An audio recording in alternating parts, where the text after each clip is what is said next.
Good evening, all. I have 7 p.m. here in Historic Town Hall on Thursday, January 29th, 2026. Please be reminded that we are being televised and recorded by Sandwich Community Television. Please stand for the Pledge of Allegiance. Pledge allegiance to the flag of the United States of America and to the republic for which it stands, one nation, under God, indivisible, with liberty and justice for all.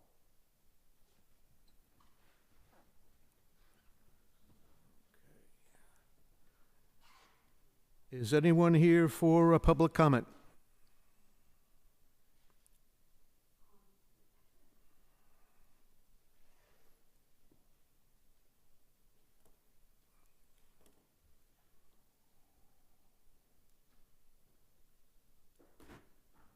Okay, please state your name and address. If you both going to speak, you can both do that as well.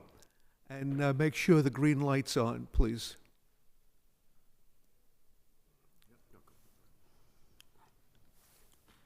Hello, members of the Sandwich Select Board. My name is Betty Lyons. I live at 207 Old Main Street, Sandwich. And I am speaking to you tonight about my formal request that I sent in an email on January 17th of this year for parking restrictions to Old Main Street adjacent to the town green.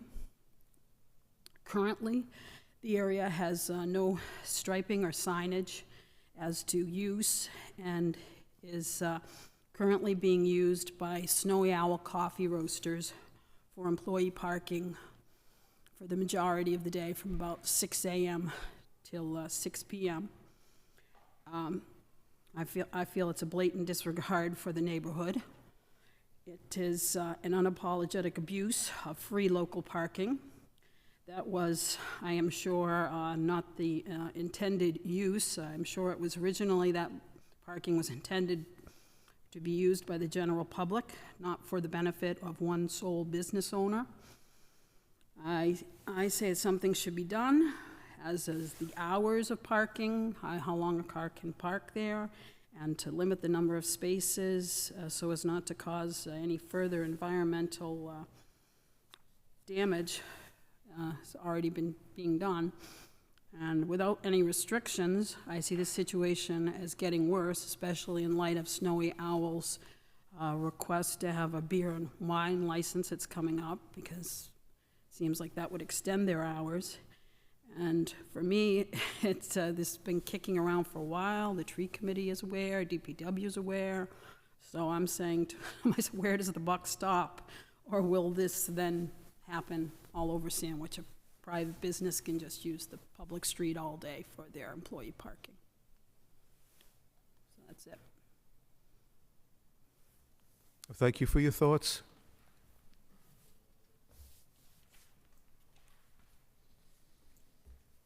Anybody else here for public comment? Review and approval of minutes. January 8th, 2026. Make a motion to approve the minutes of January 8th, 2026. Second. Motion by Mr. George, second by Mr. Ellis. All those in favor? Aye. Aye, it's unanimous, 4-0. Town manager report. Just a few quick updates. Next Tuesday night, we'll be making the budget presentation for next fiscal year to the Finance Committee, and that starts at 6 o'clock in this room. And then our next regular meeting, we're pretty much starting our weekly schedule, so it'll be next Thursday,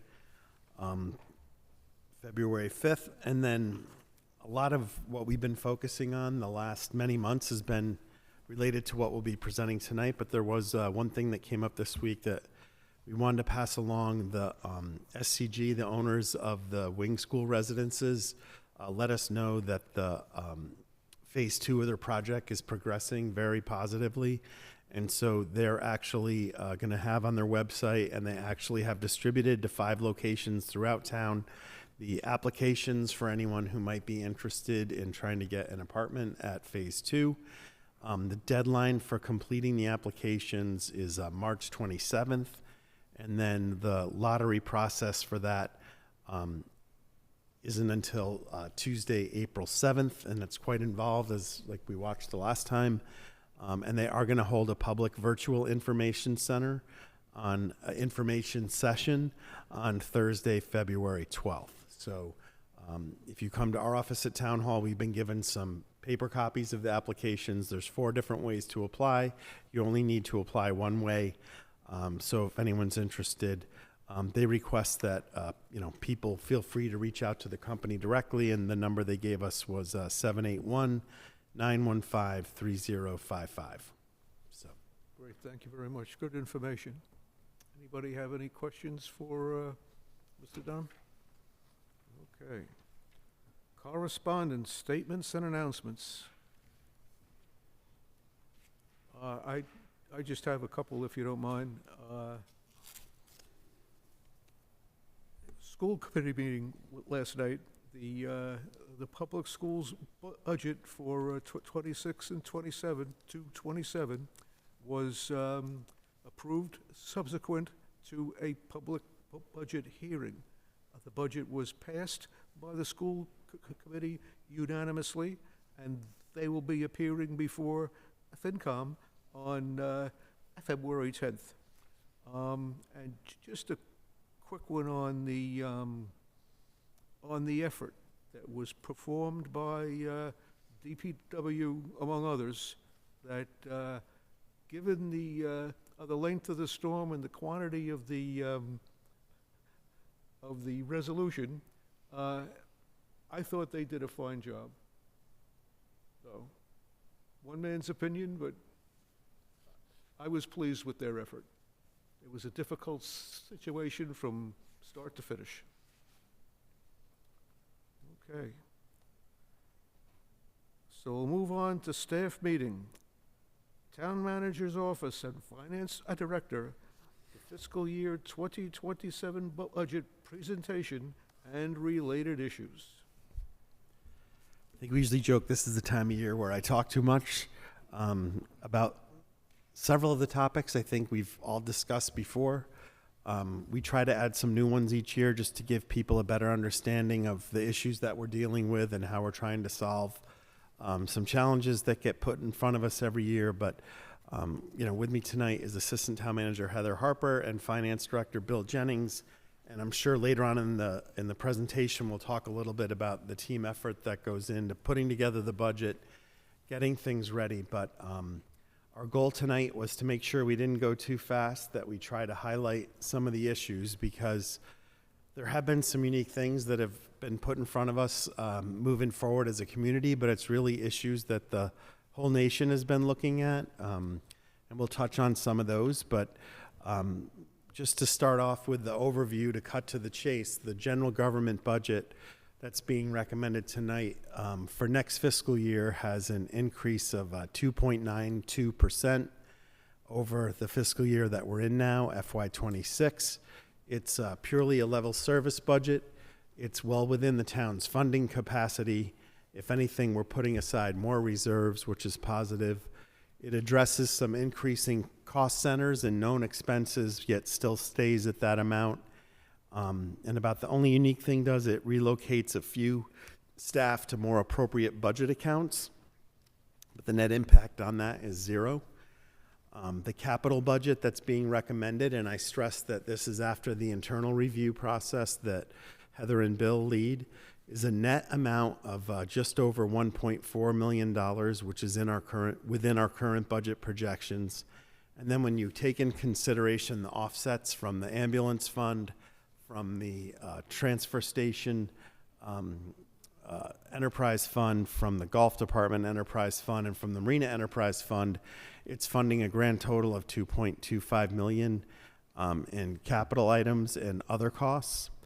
And I think one theme that you're going to hear mostly at the end of the night is that we're still awaiting some information on some key line items, particularly health insurance and our state receipts and assessments. So on those, when we get to some of the areas that we're still waiting on information on, in the presentation, if there's a couple sentences that are highlighted in red, so I'll touch on that when we get there, where we're waiting for some data and some better information on health insurance.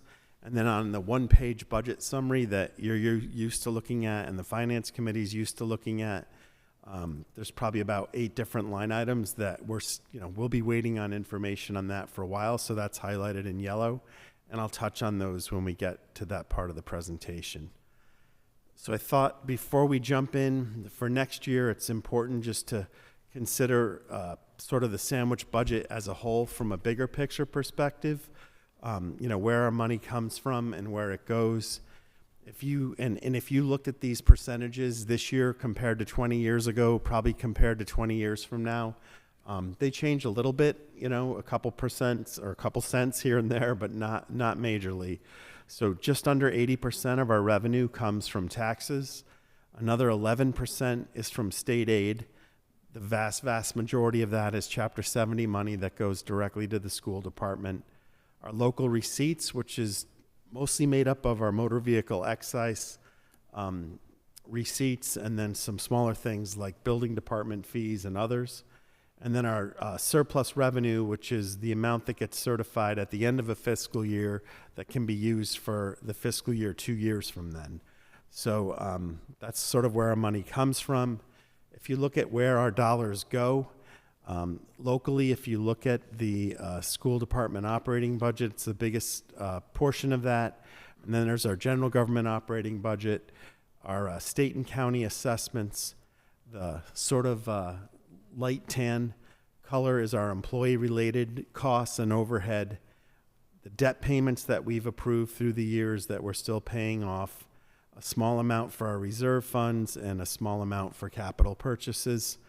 When you take this depiction and then break out all those costs by our two big cost centers, education-related costs make up 62% of every dollar. General government costs are 32 cents. Some general costs that can't be classified either way at 2 cents, and then our debt costs at about 4 cents a year. So it gives you an idea of, and we'll touch on it later, the vast majority of our money goes towards education. About a third goes for other costs. So then if you look at purely town operating budgets, because we're focusing on tonight our town operating budgets, and so this would exclude Upper Cape Tech, it would exclude our charter tuition assessments just locally.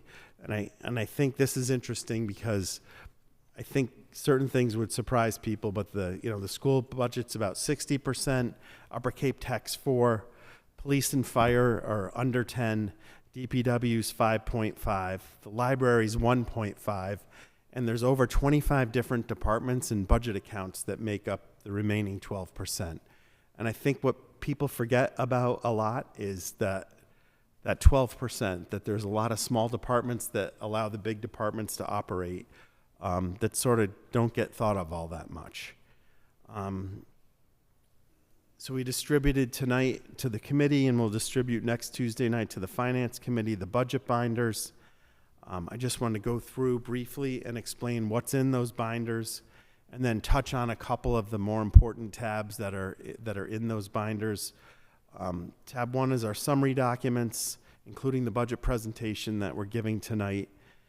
Tab 2 is our overall budget summary. It takes that one-page summary of our revenues and expenses that you're so familiar with, and it has embedded links. So if you click on, you can go to the next page that has all sorts of information about how we came up with those numbers. Tab 3 is our financial database, which we have data going back more than 30 years now on probably 30 different topics. We focus on the last 5 years with some of the averaging that we do, just to show the public and how much things have changed. This year, Bill and Caroline Caravana, our town accountant, went through, and on each thing, if they felt there was something substantive that we should show 10 years on one of these topics or 20, we opened up those so people could take a look on how things have changed over time.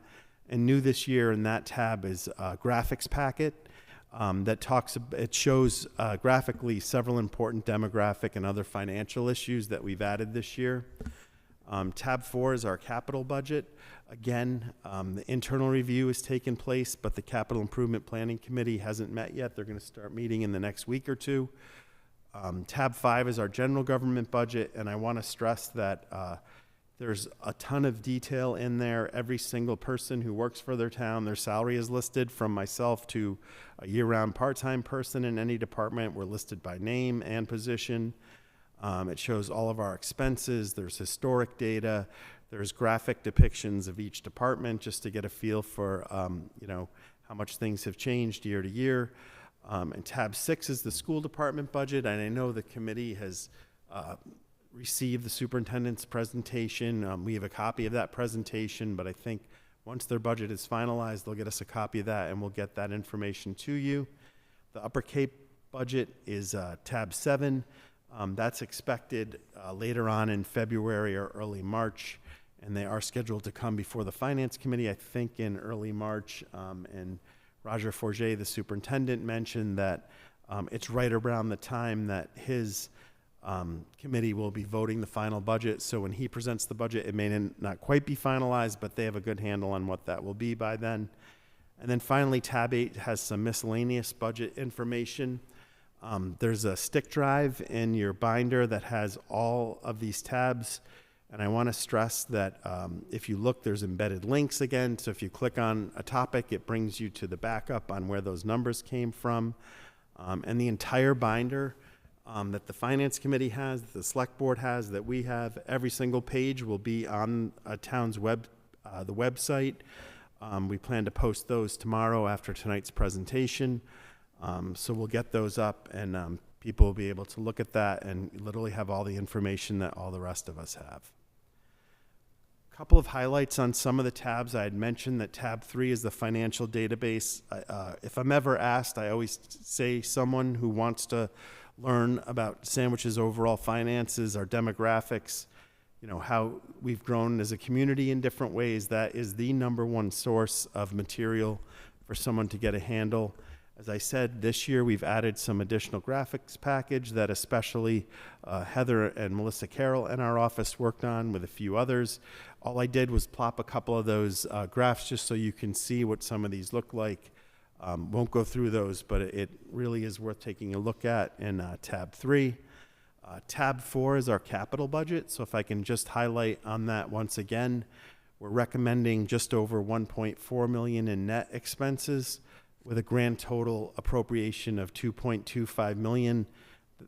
The difference between those two are the offsets from golf, marina, and the fire department ambulance fund. I've listed the primary focus areas.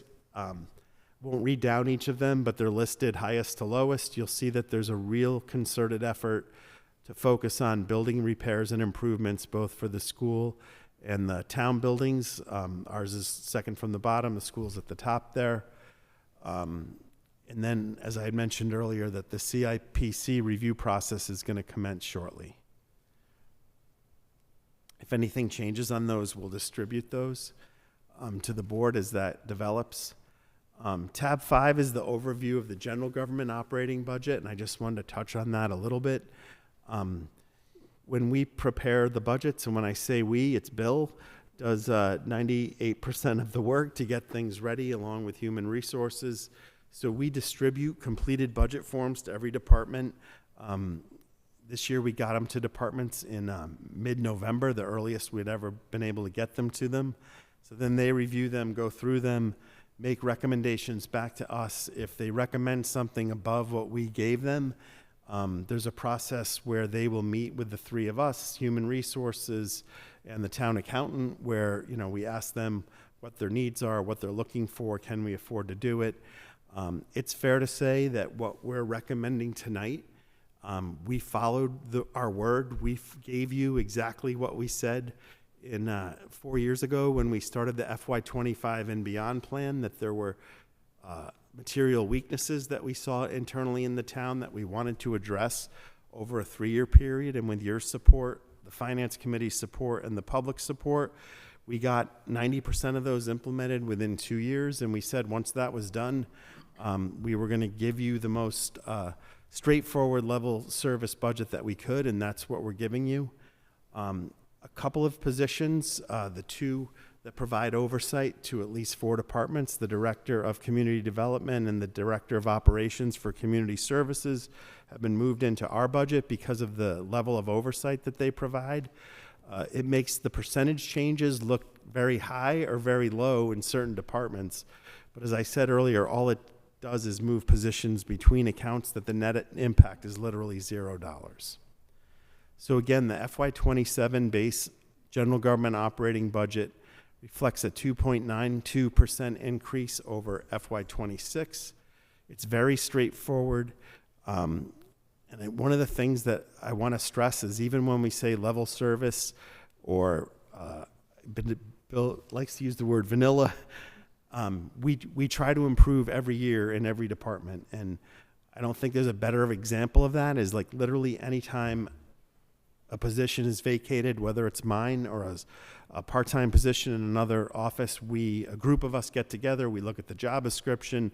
Is there a better way to provide the service? Is there a more efficient way? Another department should be overseeing something, and we look at that constantly. So we're always looking at new ways of providing services within the funds that we already have available. Just to touch on a little bit of what our significant changes were in the recommended operating budget, there have been years, especially when we were focusing on the FY25 and beyond efforts, we had like 4 or 5 pages to go over with you. This is it. We properly funded some realistic expenses, including a few that have increased over time. Some examples of that is we put aside a little bit more money for our annual audit as costs go up. If fuel is more expensive, we've set aside a little bit more money for that. But again, really the only major changes we did was move a few high-level oversight positions into one budget. And we also added some money into the personnel expenses account under my control to help address some anticipated upcoming retirements. It's something that happens regularly. I know we did a study for the Finance Committee probably 8 years ago, and they wanted us to look at over a 5-year period, and literally a third of our staff turns over every 5 years, roughly. So it's issues that we're always dealing with, but we're just making sure we're ready for those expenses. It maintains the FY25 and beyond initiatives that we worked so hard a few years ago, and we want to thank the board for all the support on that. Things have worked exactly as we wanted, and it's proven very successful. We've also incorporated some reorganizational efficiencies. I think one of the things that we shared with the board 3 years ago is that looking internally, the biggest weakness that we had or shortcomings was addressing our payroll process, not in terms of the individuals that prepare our payroll. We do it all in-house in cooperation with the schools, but it's a very thin bench with no real backup. And there have been examples that we were worried about for a long time where we were really tight trying to get things out. And so working in cooperation with the schools, we were able to get a grant from the state to help look at our payroll process, and we're able to focus those monies on switching to a private service that we anticipate could be implemented before the end of fiscal year 26. And we'll be able to use those state grant funds to pay for those expenses for the upcoming fiscal year. But it's an expense we're going to have to budget for FY28 just for the software costs. But we think it'll be a real step in the right direction. Another good example of our reorganization efforts is we had 3 part-time positions in 3 different departments. One was a position that was supported last May going into this fiscal year. We combined those 3 costs and expenses into a 1 communication coordinator position that we hired recently. They start next week. So we're trying to address some things that 3 part-time positions used to do with 1 full-time position. And again, no new positions in what's being recommended. It's very straightforward. One of the things we also do is to try to find ways to offset some of our costs other than taxes. So there's 2 things we wanted to highlight this year, and one is something that the select board was instrumental in, and that was working out that donation agreement within Good Health. And the president or leader, CEO, David Noble, we worked out a donation agreement where he makes a donation each year of $200,000 to help fund our 2 school resource officer positions. And if you recall, there was concern that the board and the finance committee mentioned a while ago that it would be good to have that the funds for the following fiscal year in our budget before we closed out the calendar year before. So I just want to confirm that we've already received the check for the 2027 services, and I got that check between Christmas and New Year's. So again, we want to thank In Good Health for honoring that donation agreement that they're not required to do. And then because of the receipts that we've had coming in the ambulance fund costs to help offset much greater expenses in the fire department, we were able to transfer another $125,000 based on the performance of that account. Just want to touch briefly on the enterprise funds. The select board knows we have 4 enterprise funds in town. The key 3 words on all 4 are there's no significant changes. So in order of their departmental account, the cable licensing fees, so the money that we receive from Comcast that helps fund the PEG, Public Educational Government Access Channel, i.e. Sandwich Community Television, that revenue is based on cable subscribers and costs. It's been very consistent, so no significant changes there. On the transfer station, the real issue we had to address, as we talked about, I think it was in November, CMAS, which is the plant that we always bring our trash to in Rochester, Mass. They corporately changed their name to Reworld CMAS. So we are in the process of extending our agreement with them, but in doing so, they increased the disposal costs higher than we had originally agreed to, and it had to be mutually acceptable. So they said, no, we're working with town council to resolve that, but as the board's aware that you voted to adjust sticker fees accordingly, so we're going to cover those expenses. Sandwich Hollows, again, no significant changes. We've moved some money around internally to help staff things better and more efficiently, but also try to address some parts of the things, whether it's outdoor maintenance or running the pro shop, that we're focusing on. It's our 4th year paying for the debt on the irrigation system and the equipment purchase project. We're having no issue whatsoever paying those debt payments. It's working really well. And because of that excellent financial performance, we've been able to address some other internal needs.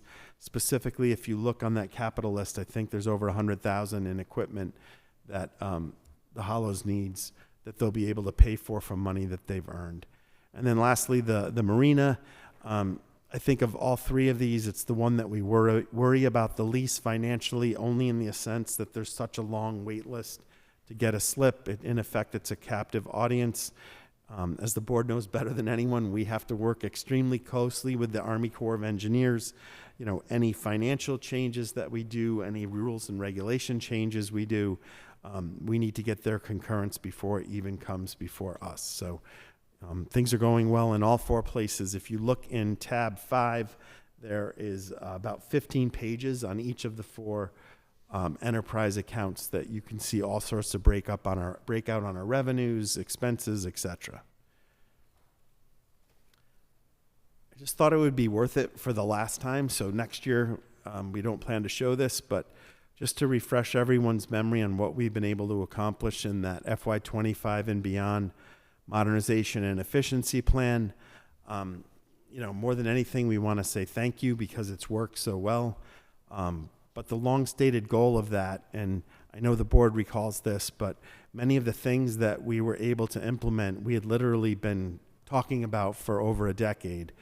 But we tried to address things like proper organizational structures, operational flexibility, addressing some long-term underfunded operating budget accounts, and recruitment and retention of staff. I could give you examples on each of those. How we've made real inroads, probably 2 of the more expensive costs that we were able to fund. One is to give a significant amount of more money towards fire department overtime, and since we've done that, we've asked for less of a transfer from the Finance Committee's reserve fund. And then probably the biggest one is what we put in place for this fiscal year, and that was the additional 600,000+ for the public infrastructure, road repairs and improvements in DPW. So those were huge. I think the three of us would say the best thing that we did in all of those funding was establishing the Director of Community Services and the Director of Community Development positions. As usual with Sandwich, we didn't fund the full thing through that. We found ways to rearrange, expenses and positions. So I think each cost us an extra $50,000 within their budgets to implement. And those two things, I think, have done more for the internal operations and the professionalism of the town than any of the much more expensive things that we've highlighted. The entire FY25 implementation report and what we presented 3 years ago is found in tab 8 of your binder. And I just wanted to stress that whole effort supported the Select Board's mission statement, vision statement, and guiding principles.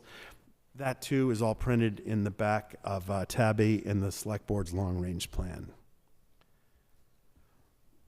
So there's no additional requests for this for FY27. Really, the only two items that we foresee down the road to be determined as needed are a part-time clerk in the fire department, which I think if you ask Chief Burke now, he'd say we don't need it, but that was on there previously. We've had a long-serving, excellent employee in the office manager role there who's so knowledgeable. She does the work of more than one person. So someday when she decides to move on, it might need some extra help on that. And then wastewater is something we're all familiar with. The first year, we really get some big wastewater construction and implementation, we will likely need a wastewater director and some sort of office assistant. We would have to upfront the cost the first year, but then it would be covered by the user fees. So really the net cost will be zero ultimately. One thing we really wanted to highlight, and this isn't new to the board, but there are some known significant future budget savings that are really close to being able to be achieved. So the first is the Regional Emergency Communication Center, or REC, and that's an effort that we've had with the towns of Barnstable and Yarmouth. It's been 3+ years that we've been working on this. The Select Board in each community and the Town Council in Barnstable approved and has already executed a legally binding intermunicipal agreement of the 3 towns. We've gotten 3 grants so far from the state E911 department, totaling $1.5 million. So the third grant that we have currently is concluding with a 60% construction design that's being overseen by the town of Barnstable. And Barnstable recently advertised the REC executive director position. They were kind enough to share the applications and resumes with our HR department and with Chief Burke, who's been our primary contact on this. So Marie Buckner and JJ have been going through those, and we'll be participating in the interview process before that individual is hired. The way the state process works on these grants is we need to get grants 4 and 5. So the 4th grant, which we will apply for this spring, will provide the final construction design money and take it all the way to bid documents. And then once we get there, we'd apply for and hopefully receive a 5th grant that will seek full construction funding. And I want to stress this, we have not paid a penny locally for any of this work. They have not paid a penny. We want to thank the town of Barnstable as the lead community. They have staffing that we only dream about, and they have their town architect that is not hired. That's their employee, has been Mark Marinaccio, who Patrick will remember was instrumental on the town hall restoration that we did 15 years ago. He has been overseeing all this work, has done an incredible job.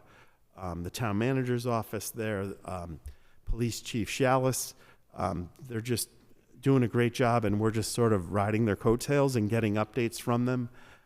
We've basically been promised these monies. What's unique about it is not only don't we pay any money to establish the center, it includes all the technology, all the equipment.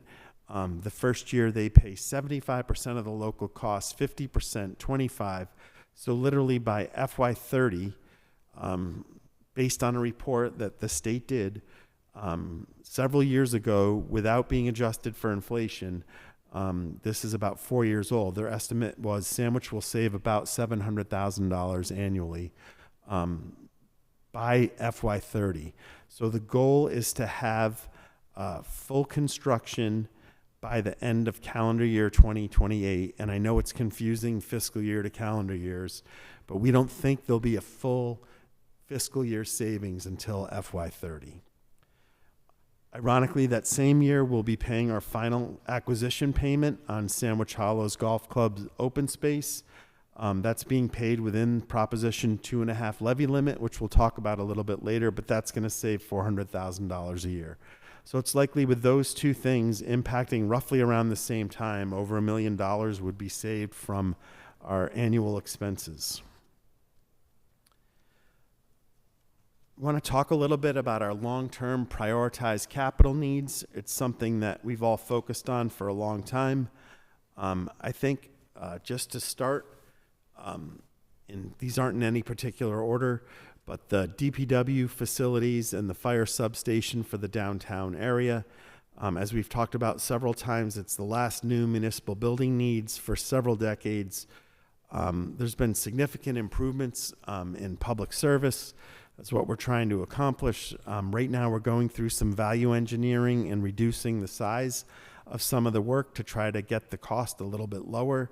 We're also taking a second and third look at any other legitimate alternative sites. And I want to stress that so far we've only gotten funding from town meeting to take it to the conceptual design and some focused follow-up tasks. So that's what we're in the process of right now. From a big picture perspective, the only way you can fund any large project is through a debt exclusion. So just being upfront about that. Based on some internal meetings that the project team has had over the last 6 weeks, I would guess that we would be back before the select board to give you an update within the next month or two, roughly. Just to give you an update on what things are looking like and what we've tried to change. In addition to some other large-scale capital needs, as the board's aware, the school department, especially with their much larger buildings, they're in the process of an architectural consultant reviewing all their buildings and preparing a report. I know that's ongoing. And it's also clear that the school debt exclusion that was done about 4 years ago, 4 years ago, isn't sufficient. And we're going to need some extra money to complete all the tasks that we wanted to from that. I would think that report should be coming in again in the next few months. And then you'll recall internally for the town side, we're preparing an in-house maintenance plan for our municipal buildings. So we have a very rough draft of that with pictures. We're putting it together. We need to develop that a little bit more, and we'll develop cost estimates. It's fair to say exactly what we said before this started. Most of our issues on the town side are normal maintenance. You know, every 20 years we should look at a roof. We should do something with the windows, things like that. There's nothing extreme at all in any of those lists that we're working on. One of the things that was talked about, especially by the Finance Committee several years ago, was is there a way that the Community Preservation Act could help address certain capital needs in the town? So a couple good examples are the town hall restoration work that's going on as we speak. There's work being prepared behind the scenes on the window replacements and other improvements. The goal on that is to try to get all the work completed later this summer.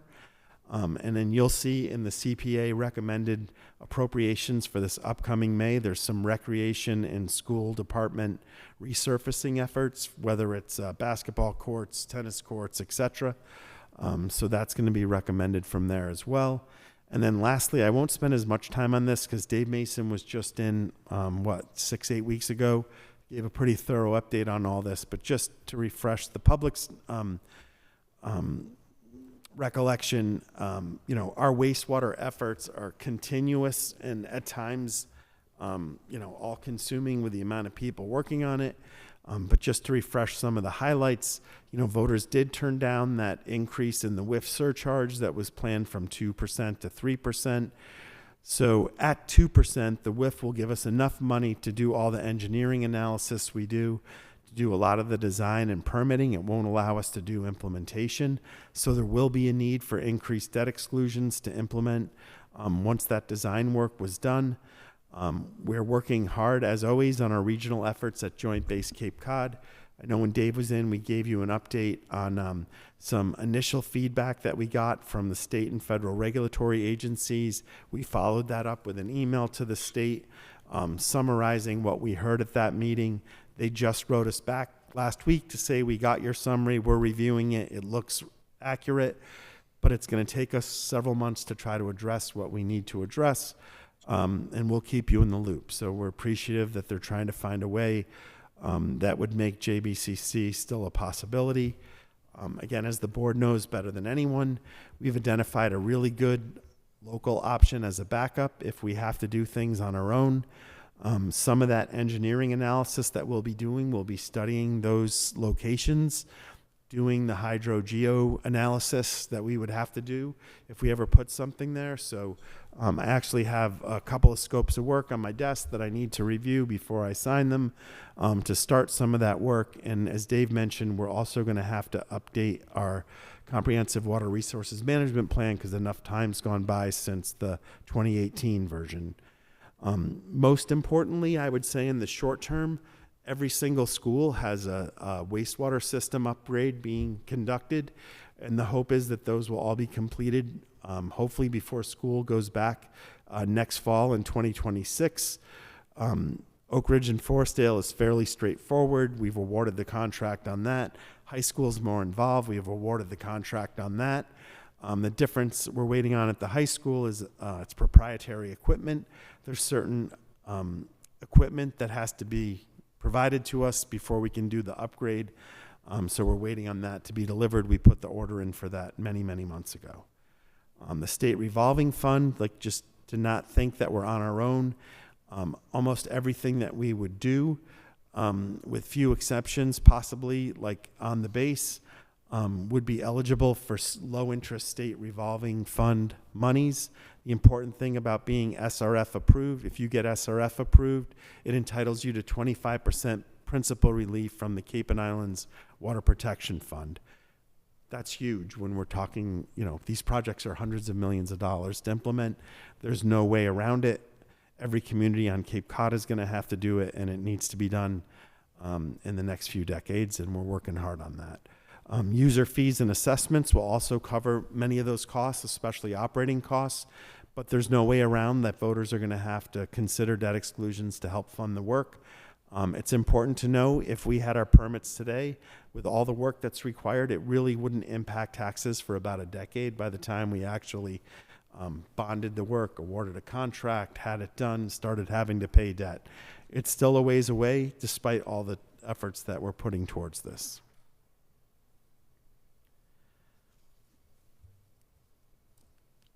Next, we want to touch on some overall budget progress that we've made, some issues and some concerns. I think from our three chairs, when you look at the town as a whole, and you see, either things that are impacting our budgets the most, national issues that are impacting us the most, we try to get as good a handle on that as we can, and to give the best advice we can to the board and a town meeting as we approve budgets. So I'll touch on some of these. The first thing I want to touch on are tuition assessments, enrollments, and per pupil costs. Tuition assessments are the cost center that's most significantly impacted our overall budget for the last 20 years. And tuition assessments are when local students from Sandwich choose to do public school options other than Sandwich, i.e., if you want to go to Mashpee or Barnstable, or if you go to any of the several charter schools that are in our region. For FY26, the total assessments for kids to go to those schools was just over $4.8 million. That was a 10% increase over FY25, even though we had 33 less students, according to the school's data, choosing non-Sandwich public education options. So that sort of led us to really question, you know, we have 33 less kids going than we had the year before, and yet our assessments jumped like another several by 10%. Why is that happening? So part of that, and to depress you a little bit more, the governor's cherry sheets that were just issued over the weekend, the early state estimate, and I stress early, is that we're looking at another 7% increase over FY26. The school has not given us the data yet for how many kids are going to these public education options, so I can't tell you if our enrollments in those type schools are up or down. But already the state's telling us that to anticipate at least another 7% increase. I say at least because if you look historically, as the budget goes from the governor to the House to the Senate to the conference committee to the final budget, traditionally the last numbers for tuition assessments are higher than the initial numbers you see from the governor. That's if you looked at the last 20 years. Will it be different this year? Who knows? But it's something that we're a little bit concerned about. If you look at the inception, which I'm going to highlight graphically in a second, since tuition assessments first started being assigned to towns, we've averaged, I want to stress, averaged a 75% annual increase since that program started. It shows you how quick we grew in the beginning and how much it's just kept going up. It has been less of an impact the last 5 years, but it's still troubling. Just to compare things for FY26 that we're in right now, the assessments that we have to send to other public options for kids was $1.6 million above the Upper Cape assessment. People talk about the Upper Cape somewhat. People never talk about the tuition assessments that we pay. And I'm pointing at myself because we pay those. Those come right off the top of our budget. The school doesn't pay them, we pay them. So if you do the math of $4.8 million divided by our total levy, 6% of our overall levy is taken away before we can even look at our budget. And it happens every year. I've never heard the school committee talk about it once.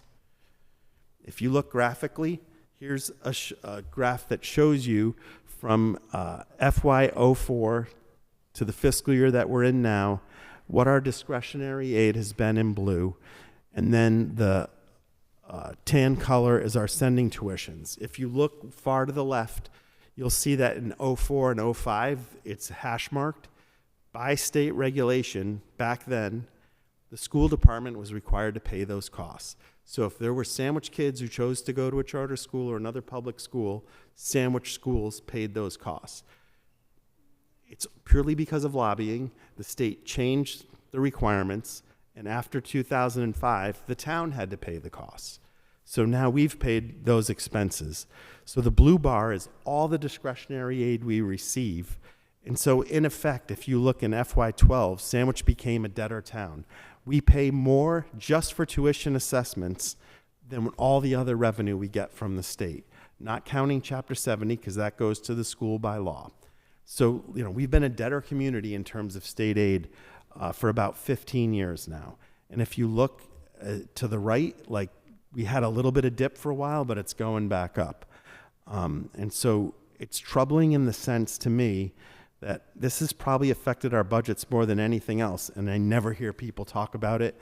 And I've done this same exact 2 slides. This is probably the 15th or 20th year I've done it in my budget presentation, and no one talks about it. So we asked ourselves, why is it that those costs go up to send kids to other schools when our enrollments in those schools is going down? And it all relates to our overall enrollment. So if you look at Sandwich's peak enrollment in 2002, we've dropped by 56% compared to what our enrollment was then. Based on the school's data that they provided from the October 2025 enrollments at the schools, if you look at grades 9 through 12, including kids that choose to come to Sandwich from other towns, we have 499 kids. We were graduating 300 a class not that long ago. You know, it's pretty amazing that we have less than 500 kids in grades 9 through 12. School choice only started in Sandwich to allow kids from other towns to come to Sandwich in 2009 and 2010. This year, there's 153 kids from other communities come into school in Sandwich, which is great because our schools offer a great product, and if you lived elsewhere, it's very attractive. But I think what's interesting, if you look again at the state and how the lobbying works, so not to confuse things too much, so how the state handles school choice receiving tuition. So if those kids choose to come to Sandwich, there has to be a payment from those towns to Sandwich. Does it come to the general fund that has to pay the tuition assessments? No, it goes directly into the school operating budget. We don't see it, we don't touch it. On the governor's budget, it's proposed to go from 1.1 million to 1.5 million this year.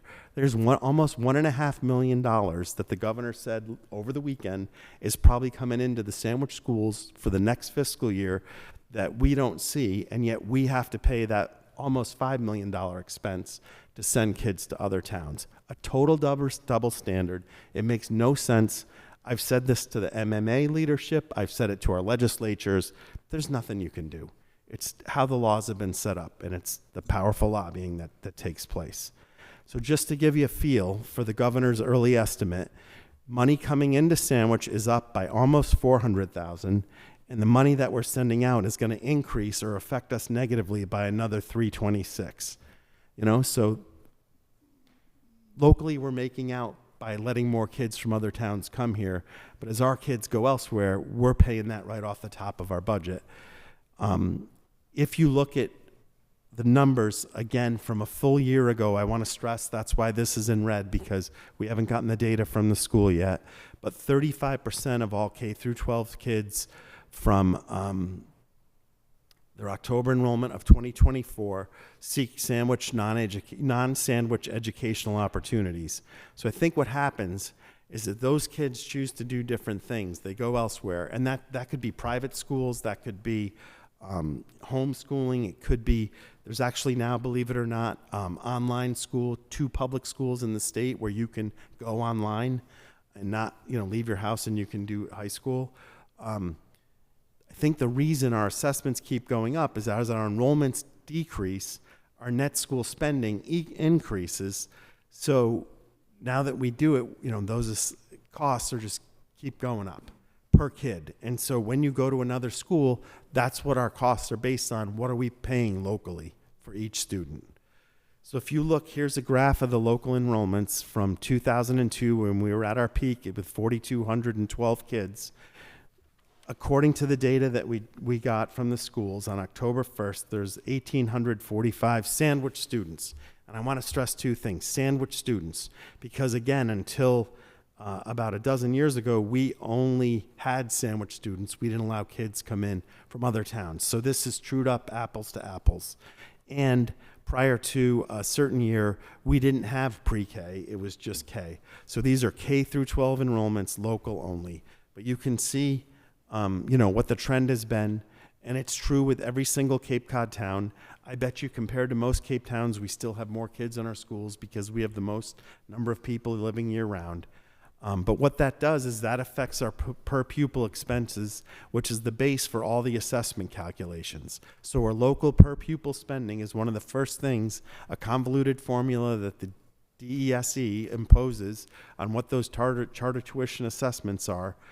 So as our per pupil spending increases, those tuition assessments increase, and despite having less kids going to charter and other school choice out choices. Here's a graph of what's happened with our per pupil expenses off the state website. So we've gone from roughly just over $10,000 per student in 2008 to about $26,500 in 2024. That's the most recent data that the state has online. So, that forms the basis, I think, of what we have to pay for kids to go to other schools. It's very difficult. So a couple of overall issues that I want to talk about.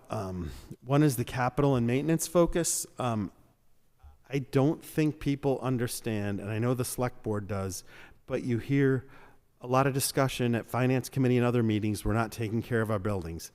Here's what we've done in less than 10 years. We did the public safety building debt exclusion. We did the public roads and infrastructure debt exclusion. We did library resident renovations and the Center for Active Living bond within our Proposition 2.5 limit. We bought 100 Route 6A. We improved 100 6A with cash. Didn't issue any debt. The school building improvements debt exclusion for $13.5 million. We completed the boardwalk project. We completed the Section 111 project. We increased the operating budget for facilities department, and we added a significant amount to the DPW operating budget infrastructure in 2026. We also used the WIF to do over 80 acres purchased for $3 million that will give us a local wastewater option for literally the next 50 to 100 years.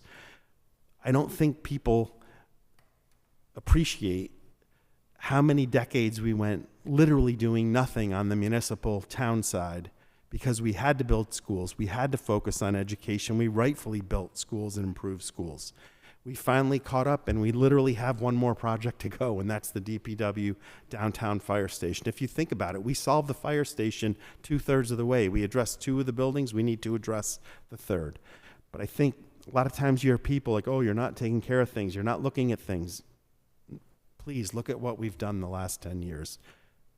100% because of the board's support. That's been huge. And if you look at the annual capital focus that we've had, the amount that we've increased our spending by over time compared to even 10 years ago, we're doing twice as much capital than we ever used to. I guess one of the things that I want to talk about, because this is a national problem, not a state problem or a local one, is the increased cost of employee benefit programs. So one of the best things, in my opinion, that Sandwich did, I think it was 6 or 7 years ago, and Bill helped lead the effort and the review, and that was switching. We left the Cape Municipal Health Group, the first group to leave it, and we joined MIA, the Massachusetts Interlocal Insurance Agency, association. So we've had, it's fair to say we've had more reasonable increases. There's still been increases. But I think what's been scary is this past year, our rates went up by 10% for the fiscal year we're in now. We're really nervous about what it'll be for next year, which I'll touch on in a second. But when you look at those national health insurance realities, you know, the impacts are high everywhere. One of the main things that's been focused on is the use of GLP-1 medications for weight loss. We have seen all sorts of studies that it impacts rates annually for most employers in public-private sector by 2 to 4% a year. As those costs, more and more people are using them, the cost for them has not come down. So in the words of some of the experts that have looked at this, never has there been so popular a drug that's been so expensive, and there's no generics yet. So those medications nationally represent 8% of the total health care costs. That includes surgeries, chemotherapy, everything. 8% of the nation's total health care costs right now are for GLP-1 weight loss medications.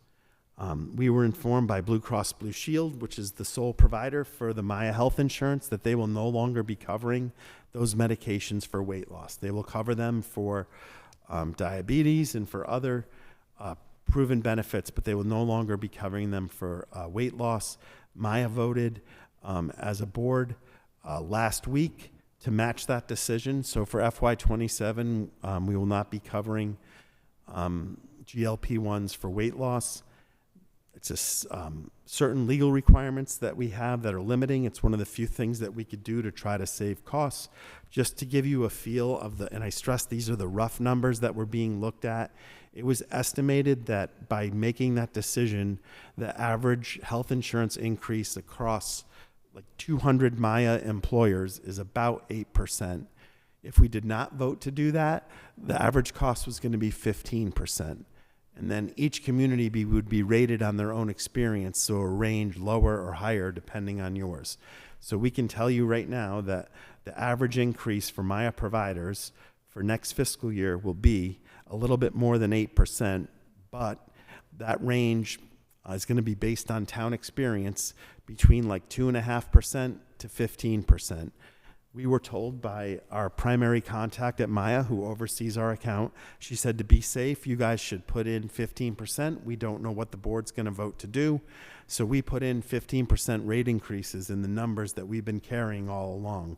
We won't find out what our percentage increases will be, typically around Valentine's Day, mid-February. So by the end of February, we'll be able to update that number to a more confident number once we get our rates. So no one waits for that number more than Bill. He has, if you click on your link on health insurance in tab 2 for the overall budget, you will see all of Bill's calculations and what it would be based on what we were told to plan on, 15%. So knock on wood, we come in at 10%. If you look at $16 million, that means we're going to have about $750,000 to put back in our excess levy reserve, or to put toward stabilization or OPEB, or to be careful about, because I think what we feel is, and this is a national issue, is this a trend or is it a blip?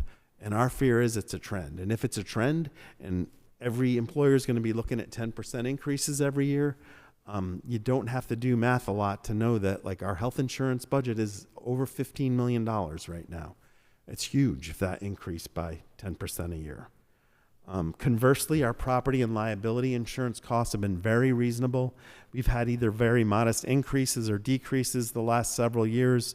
And I want to stress our Human Resources Department actually got an award at the Maya annual meeting last year as one of the best towns, 3 best towns that give out safety training. So our safety and training focus has really been really good internally. We were told that overall our property and liability costs are probably going to drop by about 2%. So it's great. Interestingly, I was telling people today that's across the whole body of all the liability, and there's probably 15 different policies that cover various things. One interesting thing that was shared with us last week, if you think about a little fender bender that used to happen, you might have to replace a grill and a bumper. Now all the electronics that are in cars today, you're having to replace all the computer, the brain that goes with it. And they've seen a big jump in the costs of minor accidents because of the electronics. Pretty interesting. So here's the only other part of the budget presentation that's in red. So if you look at the 15% rate increase, that would mean, just to give perspective, our health increase alone for FY27 that we've budgeted is just over $1.4 million. That's 70% of our Proposition 2.5% increase, exclusive of the new growth.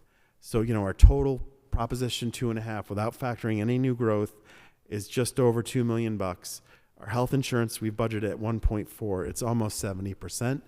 We're hopeful and confident the number we're going to get is going to be less than that. So I will update this slide when we get those numbers, but it just gives you a feel for, how much the tail is sort of wagging the dog nationally on health insurance. And without going into detail, there's all sorts of state law that restricts what municipalities can do for plan design changes and other things. So I think our big fear, if you step back and take a look from a bigger perspective, is what happens if health insurance and retirement trends continue. And I've said, six times already, it's common for all employers, not just the public sector or sandwich. It's not sustainable because eventually it's going to impact our excess levy capacity. And I want to stress that it's impacting many towns in the state worse than Sandwich. We've heard overrides, reductions in force, failed overrides in communities that have never not passed Brookline did not pass an override for the first time ever. Franklin failed with 2 $5+ million override requests year to year. Like there's towns that are literally have hit the financial wall, very successful towns. We're still in really good shape, and I'll touch on some of that, and there's reasons for it. But some of the questions that we have, and unfortunately we think we know the answer, will the state consider some creative ways to address health insurance costs? Like, one of the things that has been brought up is could health insurance increases, if you could prove the rates went up, be exempt from 2.5? We'd have no problem living within our 2.5 limit for a really long time. Politically, it'll never happen. Will the state change laws to provide flexibilities in towns so we could do things like plan design changes, change percentages, things like that? it's pretty clear that the political and economic realities don't support that local flexibility. So I don't think things are changing in the near future, and I don't mean to just keep saying the state. You know, this is a national problem. I don't know what it's going to take to address it, but I think we all have this sinking feeling something's going to have to fail before it really gets fixed. So one thing that I've touched on, I think the last 3 years, I want to touch on for a fourth, and that's our debt inside 2.5. So to try to explain that to the layperson, the town has decided a couple of times to fund some larger expenses and capital projects within our 2.5 levy limit. So rather than do a debt exclusion, we chose to do a project internally. We've been able to make it work, but the problem is, what happens if the health insurance, what happens if some of these expenses increase and we can't keep up with it? You know, we'll have to keep paying that debt because we're required to, and it will impact services. So it's really atypical to have that debt. So I think our goal is, you know, when that inside debt is fully paid off, we shouldn't issue debt within 2.5. So it's just, I guess, just a learning thing that looking down, and there were really good reasons why we funded things within 2.5, and those decisions, you know, we've been able to make those payments. We were able to accomplish some incredible things, but I don't think you go to that well too often because, you know, if the water runs out of the well, there's only one way to cover those costs, and that's to cut services. So now I'm going to get to, I guess, probably the part that is going to literally be in every select board and finance committee packet for the next 2+ months and all the way to town meeting, and that's our projected general fund revenues and expenses. I want to talk on those issues that we want to monitor and then our overall budget recommendation. So, you know, you guys know us by now. We're very safe and financially conservative with our projections. The constant mantra from the Department of Revenue, always underestimate your receipts and overestimate your expenses so you don't get in trouble. You don't have to look that too far away from us for towns that have gotten themselves in big trouble by not adhering to that. There's several on Cape that have had problems. The track record that we have for accuracy and financial responsibility, when I say we're able to make things work when others haven't, that's not the luck of the draw. It's a lot of conservative foresight on our finances. It's recommending smart things to the board. It's recommending smart things to the finance committee and town meeting. It's the support we've gotten from the public. Like, that doesn't just happen. Like, we've worked really hard for literally 3+ decades to make sure we're in the shape we're in, and we're going to touch on some of those things in a minute. As we like to say, we're the only level of government where we have to have a balanced budget, and we do. The primary line items that are totally outside of our control that we're waiting for greater clarification, it's the same ones we've touched on, our state receipts and assessments. You guys know how the process works. The governor comes out. She came out with her budget literally over the weekend in late January. So we've adjusted our projections based on some of those numbers. We're not counting on the money. We're counting on the expenses to try to be smart. So we've adjusted some of those numbers, which we'll touch on in a second, but literally we'll vote on town meeting the first week in May, and the final numbers won't be known until July or August. So as we say at every town meeting, we may have to go back if we're way off, but we've never had to do that. But it's a caveat that we always say. And then health insurance rates, like I said, we know what the overall group average is, but we won't get the final sandwich specific numbers to mid to late February. So here's what the recommended budget is. I know it's fine print. What I mentioned earlier, that there's links. So if you look at that part of your stick drive or in your budget binder, if you click on any of those things underlined in blue, it will bring you to a sheet that shows you how we got that number. So only a couple things that I want to highlight for now, because we're going to touch on it again in 2 more slides. But I think one key thing to look at on the left-hand side is we still have an excess levy reserve of over $3 million. I think last year when we went to town meeting, we thought it would be 3.1. When Ben Steich came in to get the tax rate classification workshop, I think it was over 4. We're very confident, based on the numbers we have here, if group and health insurance is able to be lowered, I think Bill, Heather, and I would strongly recommend that we bump the excess levy reserve, probably up to 3.5 million, because if those costs are a trend and not a blip, we're going to need places to turn to down the road, and there should be enough money left over to add a little bit more money to put into stabilization in the OPEB trust fund. Again, 3 wise decisions that protect money, put them in places the bond rating agencies like to see, and it will help the overall financial health of the town. But I don't want to talk too much about this, because in 2 or 3 slides, we'll be able to look at it closer. So just some budget issues to monitor. I know some of this is getting repetitive, but it's important. The estimated state, local aid receipts and assessments. We just got those from the governor. We won't be finalized till July or August. The health insurance rates we're going to get in mid-February. So the Upper Cape budget estimate is based on our conversations with Superintendent Forget. We're awaiting the final budget assessment figure. We do know that Sandwich enrollment increased by 3 kids, or 3.21% for the school year. So the number that you see reflected, which I think is a little bit over 4%, reflects the number that he shared with us quite a bit ago. The track record there is whatever gets shared with us, it typically comes in at that or a little bit less.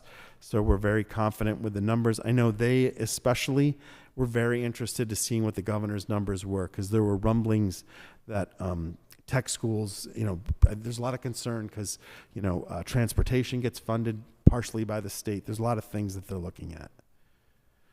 Okay, so here's the same sheet that was just 1 slide ago, and then highlighted in yellow are the line items that we don't control that we're still waiting on. So that's why they're estimated. The rest we feel pretty strongly we could hang our hat on at this point. I want to thank the school department, because in speaking with Dr. Maruschek, it looks like they're coming in around 2 3/4% for an operating budget year to year. We did plug in here because the governor's budget showed just under a 2% increase in Chapter 70 aid. We feel like we can hang our hat on that, because if you look historically, typically the House and Senate, if anything, go up. They don't go down from the governor. So that's included here. You look on the upper right in terms of expenses, we did increase that almost 7% increase in state tuition assessments. So it's sort of shocking. We're now over $5.1 million to pay to have less kids go to other public school options. You'll see our other state assessments, which are things like the county, the RTA, mosquito control, minimal increase, not even 1%. The 2 big ones that you see a little bit down on the right, the group health insurance is the biggest one financially. County retirement assessment has had a long-standing practice of us having that final actuarially determined number by the end of December. It's the end of January. We haven't gotten that number yet. We've gotten an email saying we think it's this, but it hasn't been nailed down yet. So that number could change. In the scheme of things, that total number is not enormous. So we're waiting on that. We think we're in good shape there. And then Upper Cape Tech is in yellow as well, but that reflects the number that Roger provided us, just over 4.4%. Right now, the general government's at 2.92%. We will update this as we go forward. We'll talk about it at every meeting, probably not for that long because it doesn't change all that much, but we will share that with you. I would think our next big update would be at your last meeting in February, because if you think of when we usually get our health insurance, the following week, school vacation week, we don't meet. And then that following week, we'll probably have better information for you in the Finance Committee.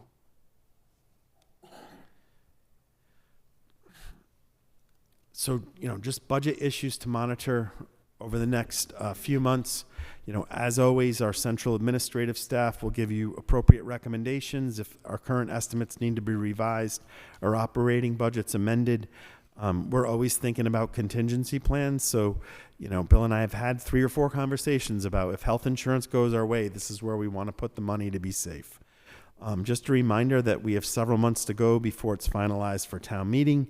That those estimated revenue expenses, if they change and get updated, we'll update you at every select board and finance committee meeting. I need to change the title there. I just saw that, and I've only looked at this 400 times over the last few months. So I think it's important to take a step back, and this may sound self-serving for us as a community, but this is the 22nd fiscal year that we've gone without an override, despite significant increases like we've talked about in tuition assessment, employee-related costs, operating cost centers, capital needs. So over those same 22 years, 106 override requests have been issued on Cape Cod, an average of 7 per town. We've had no approved overrides in those 22 years. We're in excellent financial position compared to other communities. 2 weeks ago, I was at a Cape manager meeting. I was shocked when we ran around the table and said, what sort of percentage increase were you looking for your general government? Some of the towns were 6, 8%. We're going to need an override. If we don't get an override this year, we're going to need one next year. I was shocked. And I'm like, we're under 3%. They're like, what? They're like, what's your school? Oh, I think we're under 3%. I'd challenge you to find any town in the state where the town and the school budgets operating are coming in less than 3%. So we're being really careful with the money we have. Heather and I and 3 other town staff were at the MMA annual meeting at the end of last week. Again, shocking. Like, towns that you always looked up to that you wish you had that money have hit the wall, and you know, they're having big problems financially. And we're still, in the scheme of things, despite all the things that I mentioned, we're in excellent financial position. That's not a mistake. It's because of hard work of everybody. It's you guys taking the right votes to recommend the right things to town meeting to still get things accomplished, but to be careful about it.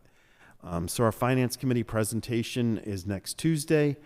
As I said ad nauseum, there's very minimal operating budget changes to review. And I know you guys well enough. You know me well enough. You could vote tonight to approve the operating budget. It's not going to change. If anything, it'll go down a hair. It's the operating budget for the general government is very straightforward. It's vanilla. It'll give great services to the public, but it keeps things within our financial limits. I just want to stress how much staff input and support is done in preparing the budget. You know, from Bill starting all the work, from HR double checking all the salaries. Like I said, our department heads receive this information usually in mid-November. This year, I think we had like a good draft of this presentation and a good idea of what would be in the budget binders by the end of the calendar year, and we've been fine-tuning over the last month. I'm not exaggerating. We've probably had 8 in-person meetings with at least a dozen people around a table, nitpicking the budget, nitpicking the presentation, going through a lot of the graphic stuff that we've tried to add this year, trying to make things a little bit more attractive to try to get messages across. So there's been a ton of work, and this is going to sound slight. If you knew like how much work Melissa's done to make sure every single page in that binder matches. So like when a table of contents says this is on page 58 and when she goes to look it's on 61, we figure out what the issue is. She's been working on this for a long time, and we're able to get you guys everything tonight, and we'll get it to the finance committee next week. So this is the 4th year with the budget format that we've followed for the general government budget. We've added some additional improvements for 27, a more visual summary of some of the high-level overview demographics, some of the state and regional comparisons. There's some good graphs in there in that tab 3 if you want to look. So we try to improve it each year, but as we always say, if there's ways you want to see things differently in the future, let us know. We're willing to do it. And I think you guys are the leaders of this. Like, we have a unique culture and spirit of teamwork and cooperation here. You know, we work really closely with our Cape colleagues, especially. Like, we are blessed to be where we are and to have the people that we work with in every department. So we really appreciate all the town staff that helped get us to this point. So last slide, I promise. This is our general government recommendation at 2.92%. If anyone leaves the town employment over the next 6 weeks, and we find out the new person's name and what their salary will be, Bill and I will update it. Typically, if anything, that percent goes down a hair. It's not going to go up unless some crazy thing comes up about utility costs or something like that. But we feel like we're in good shape. So it'll be 2.92% or less. And I don't know if Heather and Bill would like to add anything. I'm getting tired of hearing my own voice, but see what they say. I think I would just say that and stress the value of having the number of people that we have participate in the review process. And not only the review, but the development of the content. And we have incredible sort of administrative and management control over the budget with Bill and Bud. There are more people than ever that see this budget presentation, that interact with it, understand what the pressure points are, what the revenue centers are, what some of the trends are in our budget, and just having that discussion 8 times over the course of 2 months with our whole management team at multiple levels, I think just builds the strong bench, which we have, and you can see it. And they don't necessarily ask a lot of questions, but I know they're absorbing a lot of information. I know I certainly do, and appreciate that I tend to be the nit that picks a little bit at things, but it's really just for the benefit of the presentation and the board and the town, so that the information can be received in a way that's accessible. So it's been a real pleasure. I wouldn't say it's fun, but it's we have great people that we work with, and there's a tremendous amount of information here. The little small changes that you see are really intended and hope that maybe 1 or 2 more people look at the material, because it looks a little different this year than it did before.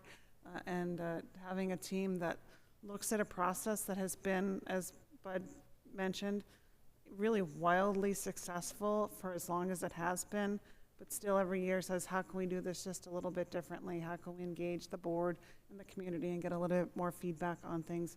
That's a real sign of a really healthy, functioning team.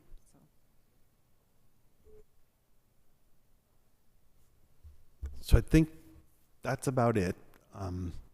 But if you guys have any questions about the budget as a whole or the general government, and I know it takes time to absorb, but also if there's certain areas that you want us to focus on and to bring back to you over the next few months, before final votes are taken for town meeting, roughly 2 months from now, we're willing to provide you whatever you need, or to have people come in. I know the finance committee, and there's a schedule in your packet, are going to have a few departments in.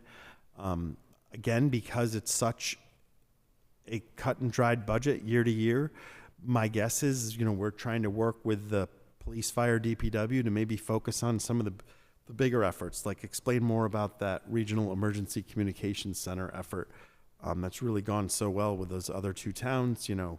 What we see is the benefits of that. So there's a lot of things like that we plan to focus on.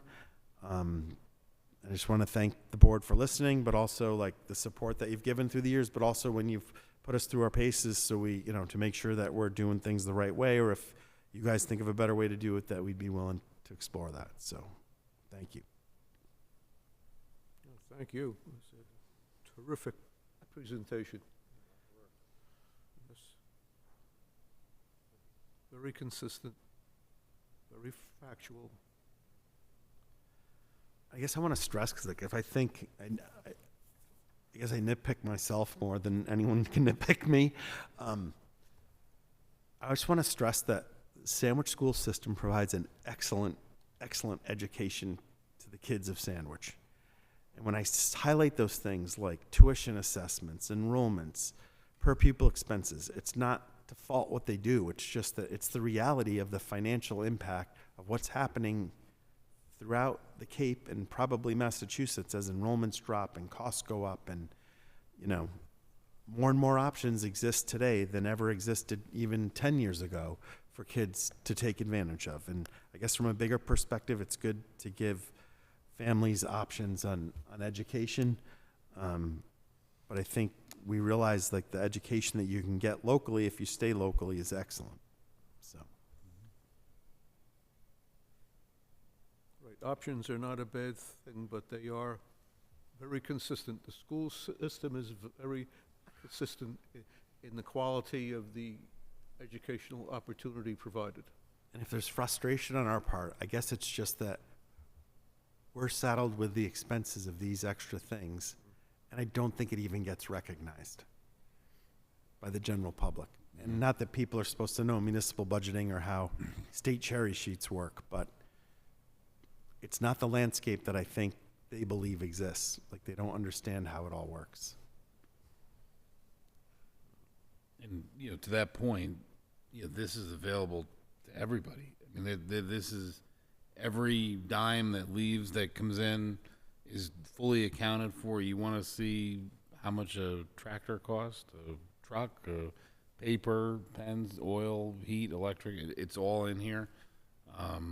You know, like jokingly, I had this in the truck, and my kids started reading it, and they were like, "This is something like all this money." I said, "Well, that's your school." You know, they had them look at the school budget and what everybody pays for. I mean, it's a tremendous amount of work that you guys do to do this every year, and that hasn't gone unnoticed. My guess is by the end of the day tomorrow, like literally every page in that binder will be on our website, so anyone can access it in PDF forms at home. Yeah, and I would encourage people to look at it. Show up, be informed, and know what you're voting for. The common social media question of where does the money go? The answers are here. Yeah. The other thing I just wanted to mention, but the statement about care of facilities and buildings, that really is focused on the school department at this point in time. I think most of our town and municipal buildings are actually in very good shape, but the tens of years of neglect around the school buildings are a giant problem for every reason, right? The facilities need to be upgraded. The cost is exorbitant. How are we going to pay for this? That will continue to be a problem we need to face in the years to come. The frustrating part is that we have, I'll say little, but actually no control over that. True. I agree. But I think, part of my point just is that I think that folks generally kind of just put it all in the same bucket, right? That, that the town's not taking care of their buildings, and very often they're actually focused on the school component of it. But to your point, we don't control that, at least not at this table. Right. Yes, Mr. But we, Rose.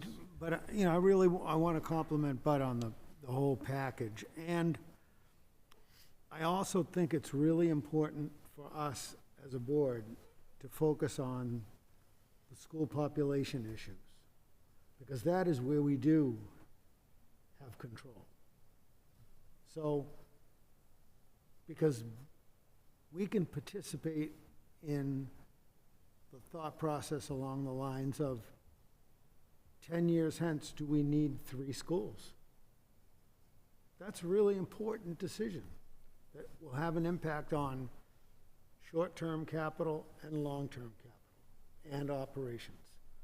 And we need to be in the mix of that decision. We got caught catching the keys to the wing school. Unfortunately, we had a fairy godmother there, and that turned out to be a really good thing. And no one disagrees with that. But there's also significant investment happening in the buildings, one of which is likely to be closed in the future, if I had to guess.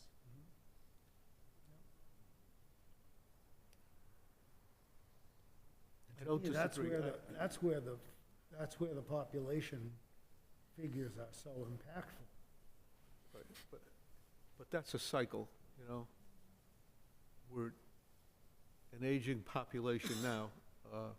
Hopefully, within the next decade, we'll have a younger population and still be more children, I would think. Well, we're actually one of the youngest populations on Cape Cod. Vastly different than, for example, Brewster and Orleans and those Yeah, yeah. communities. So we're not that. Actually, the interesting thing is that if you look at what's happening, it would appear as though those people are here in Sandwich having children, but they're sending their children outside of Sandwich to get their education. Because 35% of the population are going somewhere else. And that's not taking into account the number of kids who go to private schools to begin with. So that's real powerful information that I'm really glad is in here, and I'm really glad that people at home can look at it and see. I mean, my children were in those 400 graduate classes, and I was the director of public works, and we had less dump trucks because of that. And we had less nice equipment because of that. They were directly connected. As Bud said earlier, for those decades, our money went to schools. And so still playing catch-up in a lot of our departments that are inherently small, particularly when you travel with, among the other towns, and realize, just chat it up, how many people have you got on this, how many people, Sandwich will always be the smallest. And we had to be, in order to carry that cost through all the time that Bud's been here, actually. Yes, Bill Jennings. So, I think one of the, like when we got the governor's numbers on, I believe it was Sunday we got them, and Bud and I spent some time on Monday, like, it's disheartening when we got the numbers on Monday. And I think when you look at the assessment numbers, and I know we talked about this a couple of years ago, but if you look at, we take $5.1 million, let's call it $5 million. The very first financial transaction the town does on July 1st is we send $5 million out the door. And so, I think Shane and I talked about this a couple of years ago. It's like if you started a house project and the first thing you did was take 5% right off the top before you even put a shovel in the ground. That is essentially what we do. And I think, to Bud's point about the frustrations about the state laws and what have you, and we know that's not going to change, but what I think the budget reflects is that becomes the financial reality of how we have to do business here. We don't get to spend the full 100% of the town's budget, if you think about it, because we're spending $5.1 million because our kids are going elsewhere, and it's tough, and if you think about what more could we do in the budget if we had an extra $5 million in the budget, think about what more we could do, but we're hamstrung by that, and it's tough, but it's just a financial reality we have to deal with, and we do. And I'd just add, like, I'm trying to think of a nice way to say it. I'll just make it personal. I feel like I've spoiled people because when we give that one-page budget summary, I put it all on the table. We talk about excess levy capacity. Go to any neighboring town and ask them, their select board or finance committee, do they ever talk about excess levy capacity? No, because it's zero. They spend it all. They have to. And like, we were so nervous because we'd been so cheap for so long when the power plant put in Unit 3, and we were so excited about that new growth, but we knew ourselves and we knew how careful we had to be. But what does it say that almost 10 years, or not 10 years, maybe 6 years after that new unit went online, like we took the leap of faith and we totally redid the library and we built a center for active living that's the envy of all the other towns. And today we still have over $3 million in excess levy that we haven't touched, and we're making those payments. I mean, that's pretty dang good, despite all those things that we talked about. And, nervous Nelly, like, I worry, what if the next 5 years are 15% health insurance increases for the world, not just for us? There goes the excess levy capacity's gone. We'll be paying debt inside 2.5 and letting police and firefighters go.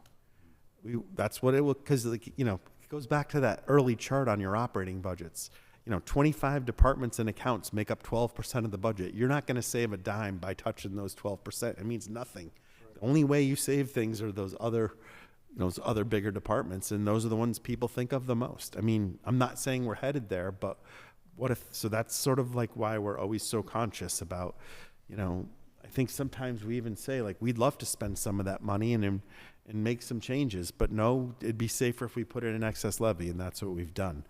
And I'll just say that from a personal perspective, like, the best economic development we could ever do is if JERA Americas, the power plant owners, decide to do some project down the road that helps provide, backup for clean energy projects or does things, like, we need to be 1,000% behind it, because that's the only way we'll get huge additional new growth in the future. And if you eventually can see things like that a decade from now, well, maybe we found a way to solve some of those problems for another 22 years, and people in our chairs down the road will be thankful that we did it. But it's sort of that fine line, like, do you provide the service or do you save the money? I think we've struck a good balance of trying to improve services all the time, but also saving a lot of money.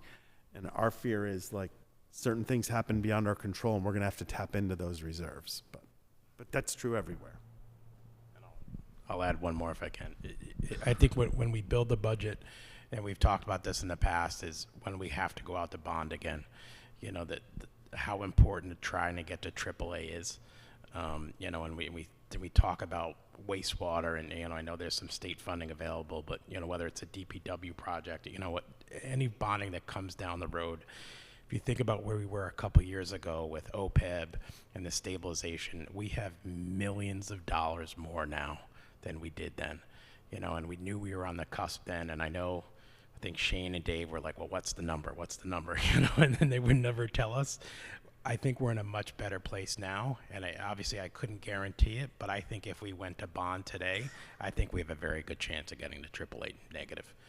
But who's, you know, and we won't know until we go out to bond again, and who knows when that may be.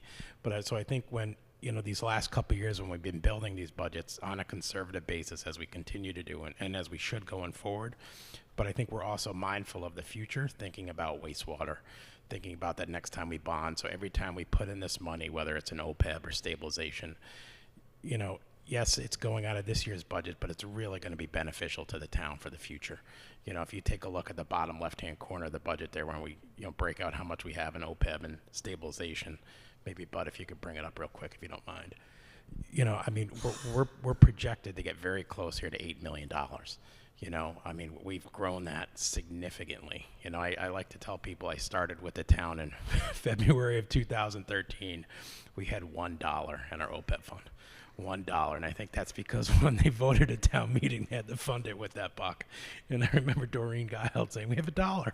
And so, you know, I mean, if you look now, I mean, we're well over $3.5 million in OPEB, and it continues to grow. You know, so I think, not only are we doing a good job, I think, currently, and I'm proud of the budget that we're presenting to you tonight. I'm proud of the group of people I get to work with to do this, but always keeping an eye in the future as well is really important. And I know Bud has talked to this board ad nauseum about wastewater. It's coming. We're thinking about it as we build these budgets. You know, so I'm really proud of what we were able to present to you tonight. Thank you.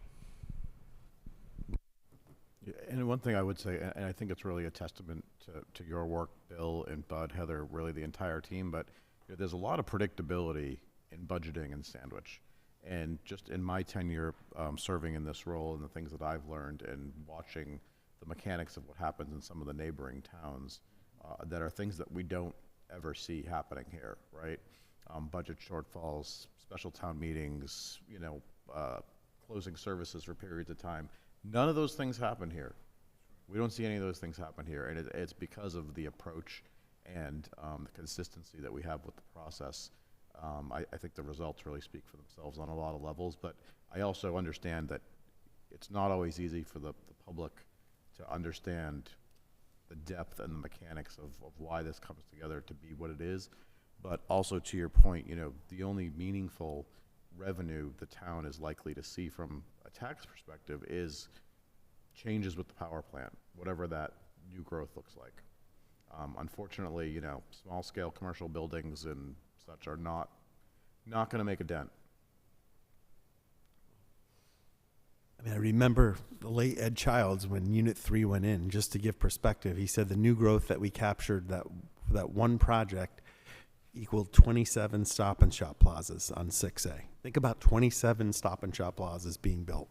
That's the value of it. And whatever the cost was then, imagine what the cost would be in the future for some of those improvements. And if something happens, we need to be there to support it.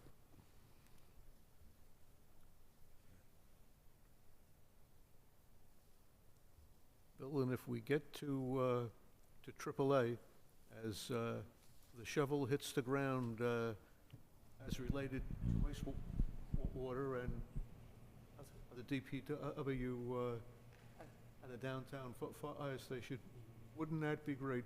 Wouldn't that be a home run if we get? It would be fantastic. Yeah, absolutely. Thank you. So again, I know we said it, but I think we'll have some more substantive things to update at the end of February. If we hear sooner, like, you'll be the first to know, and we'll do it publicly. So, Yeah, I'm a comfortable today, but No, let's, Yeah. yeah. I was tongue in cheek about you could vote tonight because the operating budget is that straightforward compared to the year we're in now, so. Anybody else? Okay, thank you very much, Bud. And Ms. Harper and Bill Jennings, of course, as well. Old business. Vote to reaffirm wastewater special act language. Does anybody have any input into that for us? So apparently the wastewater act that the town approved at a November 2022, so for almost 3.5 years ago, town meeting is before the House at the state level. And so as that was getting closer to a vote, the officials that work for the House of Representatives at the state level asked the board to take a confirmatory vote. And so the wording on the motion is in that email from Taylor White in the bold section. And then just to show you, attached to that is the act itself that's going to be voted on, hopefully if you say yes tonight. And then also, just to show you, there's the certified vote of what was voted back in November 2022 at town meeting. And I believe the thought is if you vote to do this, it'll be picked up tomorrow morning, brought to the State House, and hopefully, at least if it gets through the House, then we'll try it at the Senate and try to push it through. I know Heather and I have been in on meetings where some state departments have questioned it, but hey, if we can get it through, let's push it through because it will help us.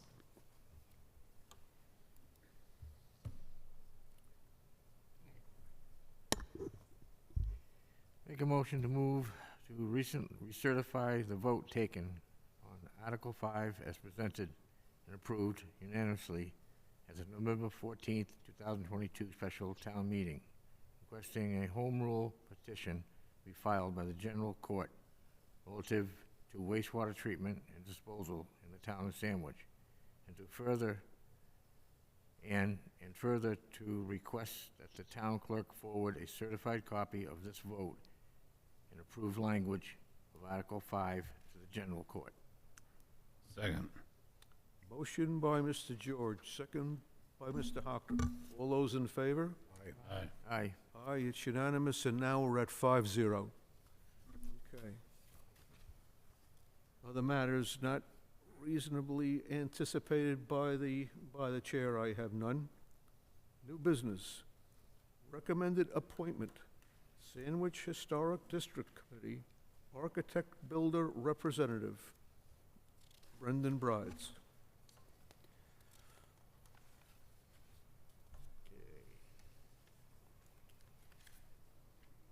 Make a motion to appoint the Historical District Committee recommends the Select Board on a one-year appointment for the 2026 calendar of an architect builder, Brendan Brides, of 16 Widow Coombs Walk, Sandwich, Mass. Second. Motion, Mr. George, and there is, I think we should point out an endorsement from the Historic Commission in our folders, so that makes me more comfortable.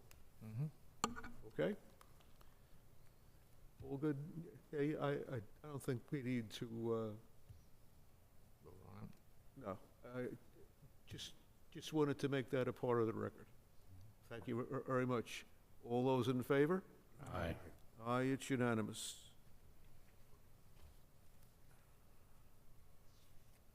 Other matters not reasonably anticipated by the chair, I have none.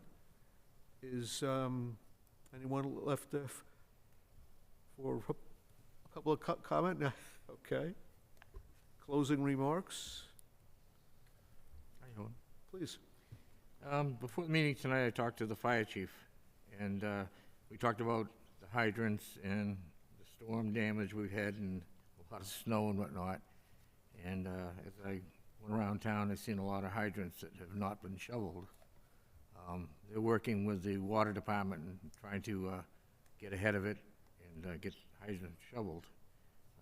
His recommendation was that if you have a hydrant in front of your house, adopt that hydrant. Take it under your wraps, go out there with a shovel, and shovel that hydrant out, because it's only gonna help everybody, and it may help you if it's in front of your house. I worked in the fire department many years, and we used to go out, a gang with shoveling hydrants. You go to work, out you'd go, shovel the hydrants, but they're so busy today, that they just don't have that time to get out there and do it, so we're asking the public, if you got a hydrant, adopt it, take care of it. It may help you, it may help somebody else, so get up in the morning, go out and start shoveling your hydrants. We've got more snow coming, so, thank you. Absolutely. Thank you. All right, please continue to keep efforts for peace in our world in your prayers. Motion to adjourn? Make a motion to adjourn. Second. I missed the second one. It was Mr. Hockter again. Motion to adjourn by Mr. George, second by Mr. Hockter. All those in favor? Aye. Aye, it's unanimous. Our next meeting is Thursday, February 5th, 2026, at 7 PM here in Historic Town Hall. Have safe weekends.